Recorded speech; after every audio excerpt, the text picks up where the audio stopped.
So hello guys, welcome back to my first mini blog. તો આજથી આપણે mini blog ઉતારવાના ચાલુ કર્યા છીએ અને ને ધોઈને થઈ ગયા હતા તૈયાર અને આવી ગયા હરીસા બાજુ ઉતારવા માંડ્યા. પહેલા મિની બ્લોગ હવે જોઈ છીએ કેવો વિડીયો ઉતારે છે અને વંડામાંથી જ લઈ લેવી. હવે હોન્ડા હતો બુલેટ.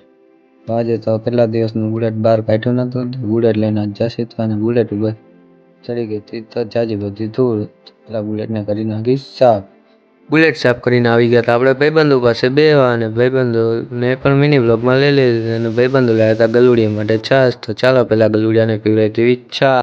અમે ત્રણે ભાઈબંધ નીકળી ગયા હતા બુલેટ લઈને મેલીમાના દર્શન કરવા શમશાનવાળા અને રિવરફ્રન્ટ નું કંઈક કામ ચાલુ હતું. તો બ્લોગમાં બન્યા રહેજો. ચાલો તમને માતાજીના દર્શન કરાવું. તો બ્લોગ કેવો લાગે છે કોમેન્ટમાં જરૂરથી જણાવજો. તો આપણે પહોંચી ગયા હતા શમશાનવાળા મેલીમાં. તો અંદર જઈને તમને કરાવું ચાલો મેલી માતાજીના દર્શન.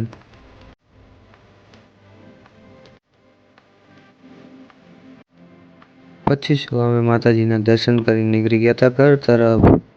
તો આપણે આવી ગયા હતા સંજકના ભાઈબંધુ પાસે પાછા બેહવા અને આ બધાને તે આપણે મિની બ્લોગમાં લઈ લેવી. કારણ કે આપણે બનાવીએ છીએ ફર્સ્ટ મિની બ્લોગ એટલે કોઈ રહી ન જવું. અને ઓનલાઈન કર્યો તો પિઝા ઓર્ડર, તો એની રાહ જોતા હતા ક્યારે આવે. થોડીક રાહ જોઈ તો આવી ગયા પિઝાવાળા ભાઈ અને આજના પિઝાના સ્પોન્સર છે આ ભાઈ પોતે. તો ચાલો આજ પિઝા ખાઈ બતાવી. પિઝા લઈને આવી ગયા આપણે ધાબે અને ધાબા પિઝા પર નાખી દીધો મસાલો. આજના મિની બ્લોગનો કરીએ છીએ આપણે એન્ડ. મિની બ્લોગ કેવો લાગ્યો કોમેન્ટમાં જરૂર બતાવો. મળીએ કાલે નવા મિની. Tata bye bye.